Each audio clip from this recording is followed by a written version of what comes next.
So'zga ehtiyotlik otashdan panoh. Insonning hayoti so'zga bog'liqdir.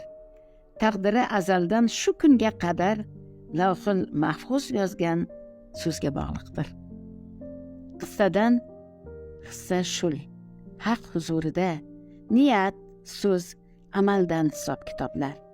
Niyat pinhon, banda haq o'rtasida. So'z oshkor, yeru ko'k dunyolar qadar.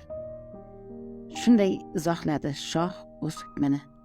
El yurtiga tilab ezgu amallar, so'zlar ezgu bo'lsin, amallar solih, tomchida aks etgay yeru osmonlar.